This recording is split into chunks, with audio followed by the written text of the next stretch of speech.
Ang gusto ko sa lalaki ay di masyadong malaki ang katawan. Type ko'y payat na malamang. Hoy! Maring Hilain! Nag-ano ka? Naglalaba ako, Mese. Nilalabahan ko itong mga damo. Nakita mo nang nagagama sa itatanong mo pa. Talaga namang ito eh. Siraan tok-tok. Ay, bilisan mo di yan. At katay pumaroon na sa barangay at nang katay makapagpalista at sa isang linggo'y mayroon na uling tupad.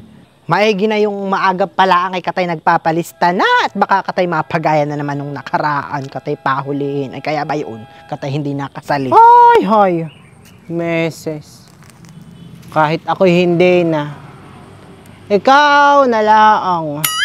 Ako hindi na mag-aabalang pumarayan sa ating barangay para magpalista sa mga makakasali diyan sa lintik na tupad na ayan. At iyan namang mga kagawad natin dito sa ating barangay ay mga bangaw. Isa pa yung si Kapitan Tungag. Saan ka naman nakakitang nakapagtupad na nung nakaraan? Ay, kasali na naman sa kasunod. Ay, hindi ko pagbigyan yung iba. At pare-parehas lang namang nangangailangan ng kwarta. Ay, hindi. At kung sinong kasali noong nakaraan, ay siya rin kasali sa susunod.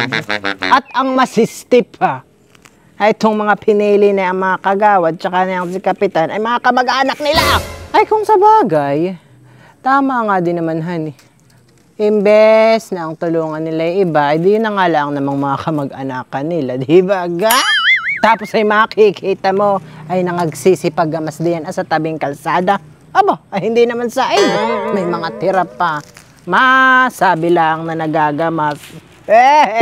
At sa totoo lang naman ay ang habol lang naman ay ang mga ayan ay di kwarta. Nag-iintay pumea. Talagang ayang mga opisyal na ang ating barangay ay mga hambog.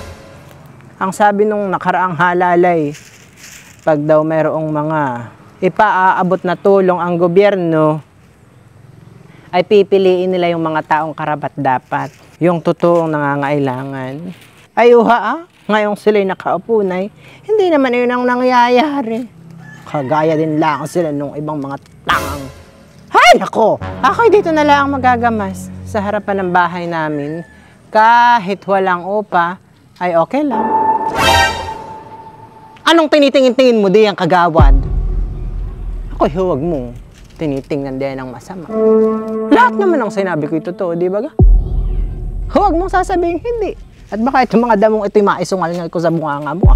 Embes na ikaw ay magtitigdi ang kagawad, ay ang intindihin ninyo, ay ang posting iyan At kailan na rin nyo balak iyang palta ng bombilya?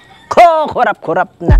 Akala ko bagay ang isa sa mga plataforma mo noong kampanyahan ay titayakin mong ang mga kalsada dito sa ating barangay ay maliwanag. Abay, iyang posting iyan Malayo pa ang Disyembre ay kikislap-kislap na.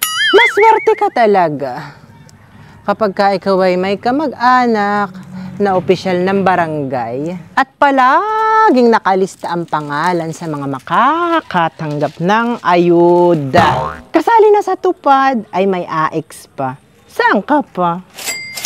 Kaya ikaw, Mrs. Honey, sabihin mo sa asawa mo'y kumandidato na sa susunod na halalan. At nang iyang pamilya mo naman ang makapangurakot ng mga lintik kayong lahat.